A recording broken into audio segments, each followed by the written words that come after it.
나와 함께 가자.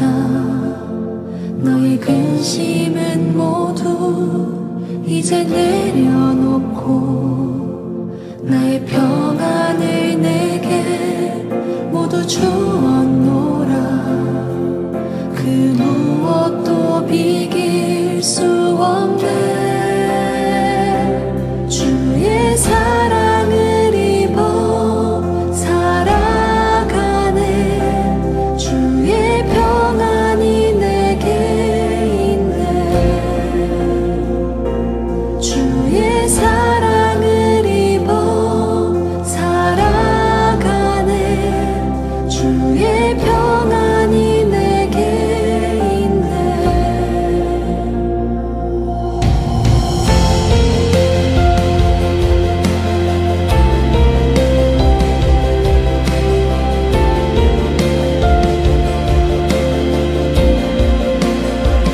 수많은 괴로움과 슬픔 가운데 놓인 보잘것없는 나를 갈 길을 찾지 못해 서성거리는 길 잃은 어린 아이처럼 나의 어여쁜 자야, 나와 함께 가자.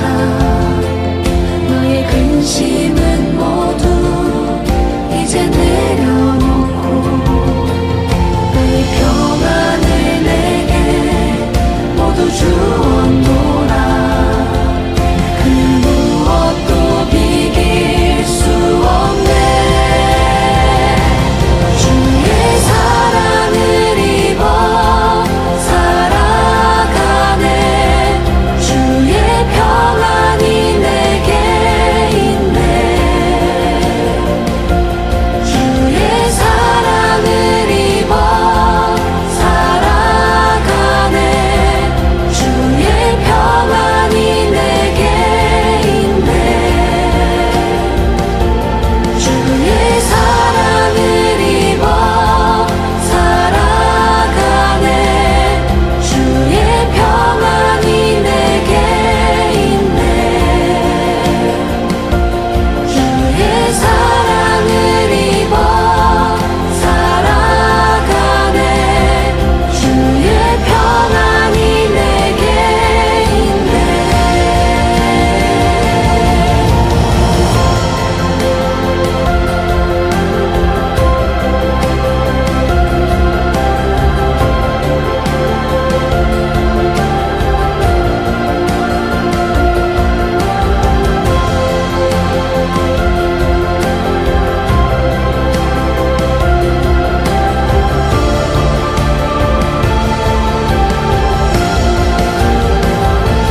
주의 사랑을 입어 살아가네. 주의 평안이 내게 있네.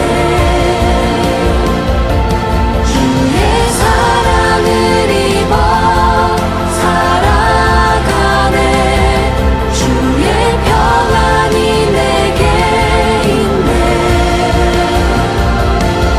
주의 사랑을 입어 살아가네. 주의 평안이 내게 있네. 주의 사랑을 입어 살아가네. 주의 평안이 내게 있네. 주의 사랑을 입어 살아가네. 주의 평안이 내게 있네. 주의 사랑을 입어 살아가네. 주의 평안이 내게 있네.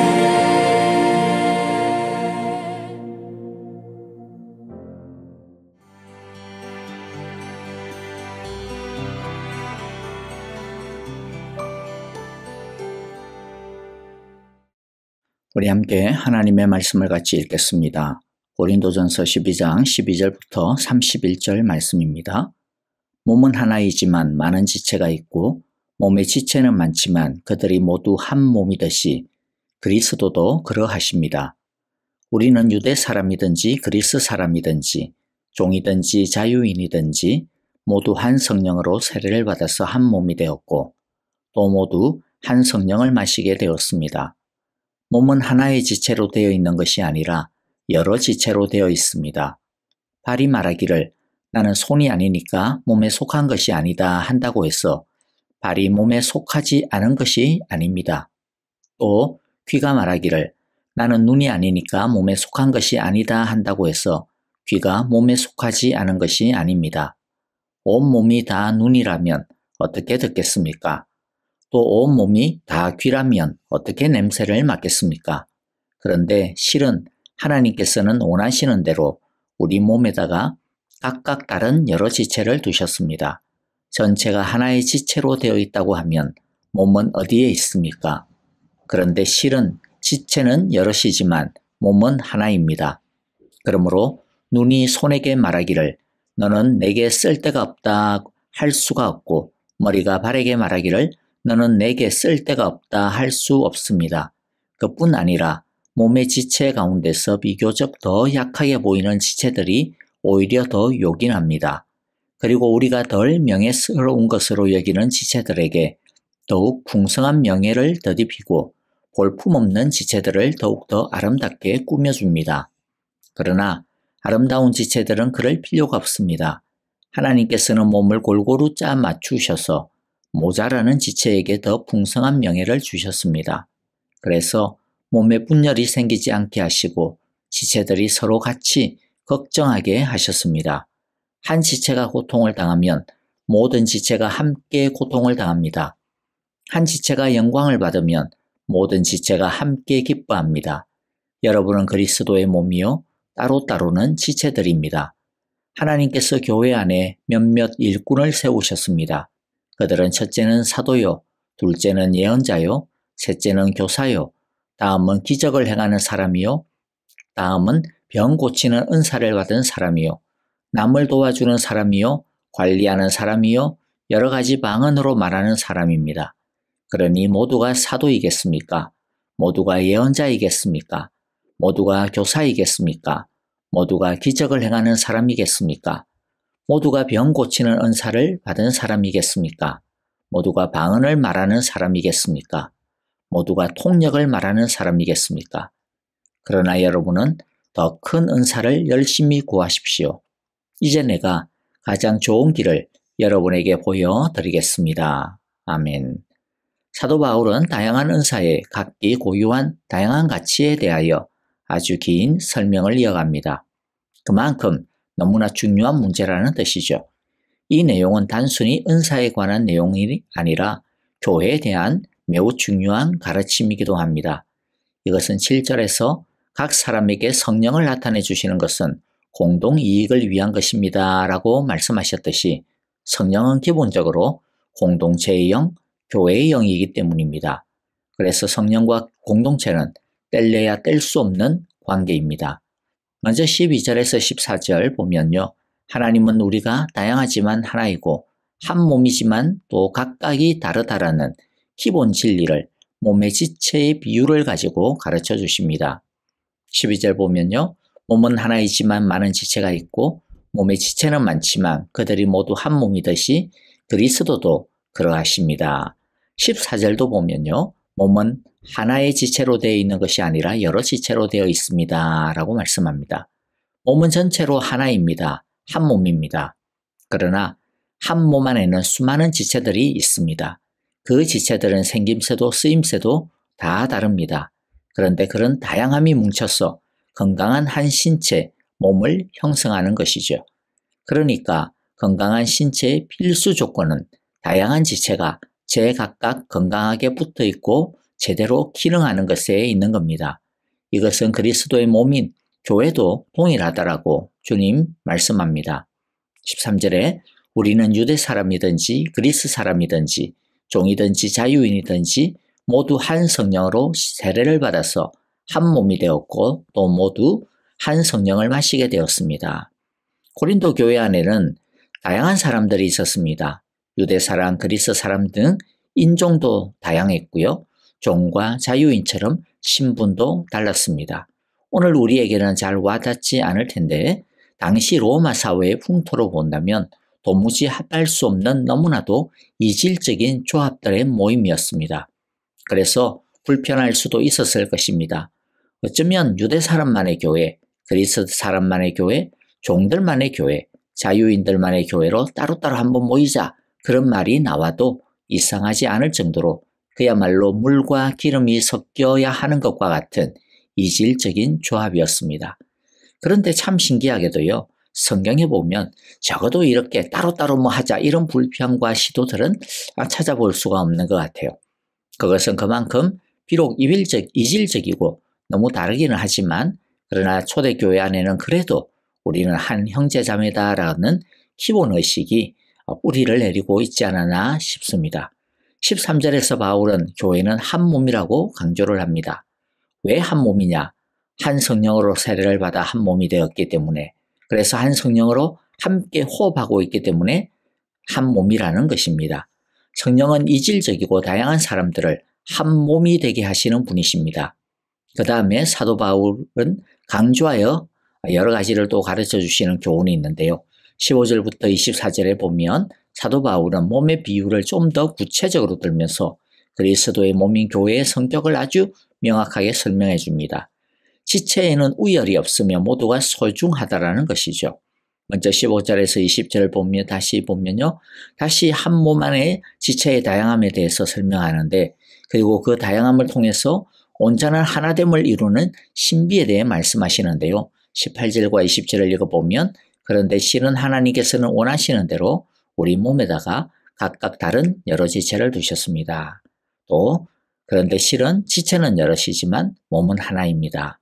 그러면서 우리는 다른 지체에 대해 무시하거나 소홀히 취급하거나 해서는 안 되며 서로의 가치를 존중해야 함을 강조하십니다. 21절에 보니까 그러므로 눈이 손에게 말하기를 너는 내게 쓸데가 없다 할 수가 없고 머리가 발에 말하기를 너는 내게 쓸데가 없다 할 수가 없습니다. 즉 다른 지체와 비교하며 내가 더 낫더라고 너는 쓸데가 없다라고 그렇게 우월감을 갖는 것도 잘못된 태도이고요.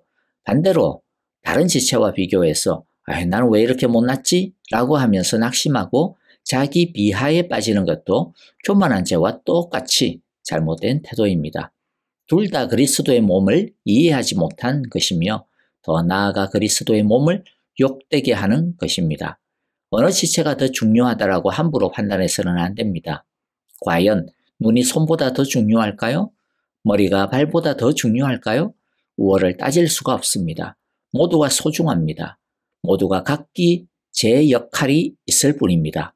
어느 하나라도 없으면 온전한 몸이 한 몸이 될 수가 없습니다. 25절 26절을 보겠는데요.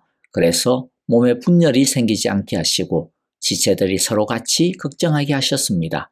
한 지체가 고통을 당하면 모든 지체가 함께 고통을 당합니다. 한 지체가 영광을 받으면 모든 지체가 함께 기뻐합니다. 우리는 완전하게 하나로 연결되어 있다는 겁니다. 손가락이 아프면 손가락만 아프지 않고요. 다른 신체 부위도 다 같이 통증을 느끼죠. 같이 아픕니다.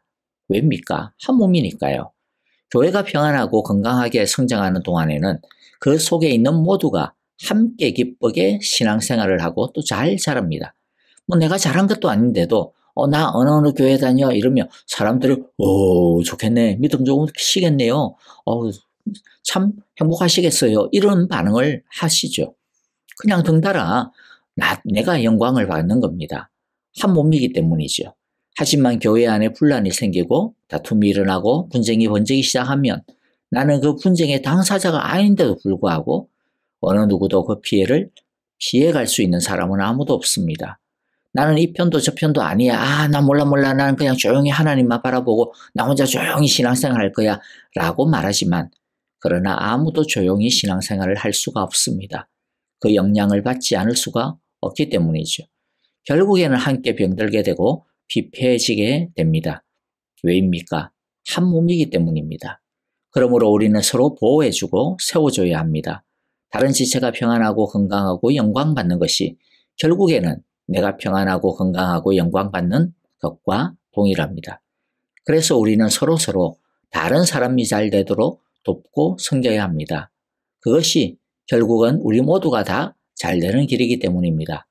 다른 사람이 어찌되든 말든 나만 잘 되면 돼 라는 태도는 얼핏 보면 매우 합리적이고 계산의 빠른 모습인 것처럼 보여도, 그러나 나는 잘 돼도 남이 안 되면 결국에는 나도 안 되는 겁니다. 그러므로 그리스도의 한 몸을 이루는 지체인 우리들은 서로 경쟁하거나 무관심해서는 안 됩니다.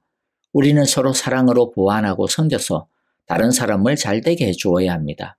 우리는 다른 지체이지만 그러나 우리는 하나입니다. 한 몸입니다. 사도 바울은 한 몸에 붙어있는 여러 지체의 비유를 은사와 직분에 적용을 하죠. 주님께서는 주님의 교회인 몸인 교회를 건강하게 하기 위해서, 또 풍성하게 하기 위해서 다양한 직분과 다양한 은사를 주십니다. 28절 보니까 하나님께서 교회 안에 몇몇 일꾼을 세우셨습니다.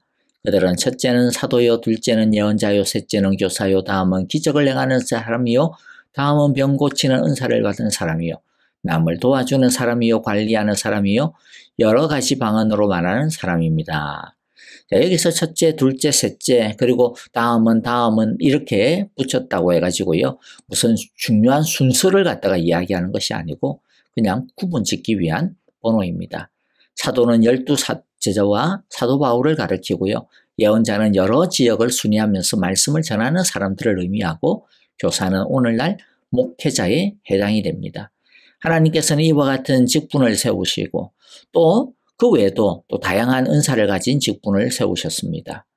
왜일까요? 교회를 풍성하게 하고 온전하게 세우기 위해 각각의 역할이 다 필요하기 때문입니다. 하나님은 다양한 직분과 은사를 가지고 상호 보완적으로 우리가 일해야 함을 알려줍니다. 그리고 이처럼 다양한 우리가 어떻게 상호 보완적으로 섬기며 그리하여 건강한 몸으로 세울 것인지에 대해 알려주시는데요. 다양함을 하나로 묶어 한 몸으로 온전하게 하게 하고 통일되게 하는 것은 다름 아니라 더 큰 은사입니다. 그것은 바로 무엇일까요? 사랑입니다. 자, 31절에 보니까 그러나 여러분은 더 큰 은사를 열심히 구하십시오. 이제 내가 가장 좋은 길을 여러분에게 보여드리겠습니다. 라고 하는데요. 더 큰 은사, 곧 보여주겠다라고 하는 것은 뭘까요? 바로 이어서 13장에 나오는 그 내용이죠. 뭐죠? 사랑입니다. 그래서 고린도전서 13장 13절 마지막에 보니까 그러므로 믿음, 소망, 사랑 이 세 가지는 항상 있을 것인데 그 가운데서도 제일 어떠면 뭐라고요? 사랑입니다. 라고 했고요. 바로 이어서 고린도전서 14장 1절에서도 그렇기 때문에 뭐라고 권면합니까? 사랑을 추구하십시오라고 권면합니다. 이제 말씀을 마무리하겠습니다. 사도 바울은 은사의 다양성과 통일성뿐만 아니라 교회의 다양성과 한 몸에 대해 우리에게 가르쳐 주셨습니다. 다양함이 있기에 풍성함과 온전함이 가능합니다. 모두가 소중하고 귀합니다. 다른 사람이 잘되고 영광받는 것이 내가 잘되고 우리가 함께 영광받는 비결이요 길입니다. 우리 사랑의 교회가 그리스도의 건강한 몸으로 온전한 몸으로 세워갈 수 있도록 우리 모두 존중합시다. 우리 모두 더욱더 사랑하기를 기도하고 축복합니다. 이제 찬양 드리며 기도하겠습니다. 먼저 오늘의 말씀 마음에 새기면서 각자에게 주시는 하나님의 음성과 뜻을 따라 기도하고요. 또 교회를 위하여서도 목장 식구들을 위하여서도 기도해 주시기를 바랍니다. 특별히 박윤경 전도사님의 장례 절차와 예배들, 그리고 슬픔을 당한 유가족을 위해 기도해 주시고요.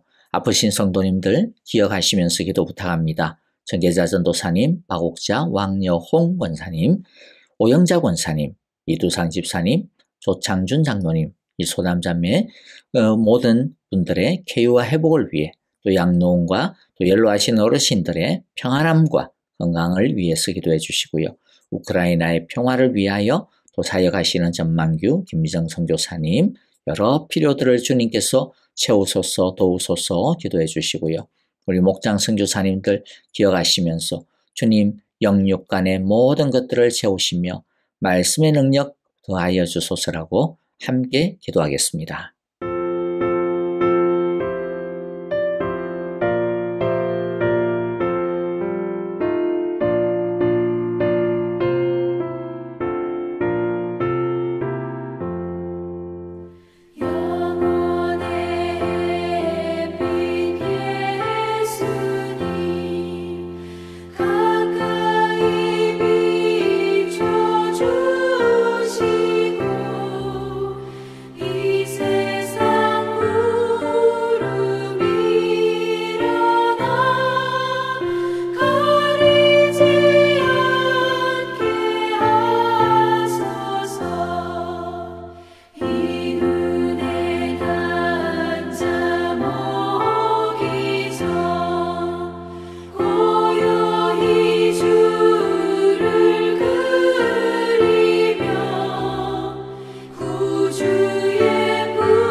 잠길 때 주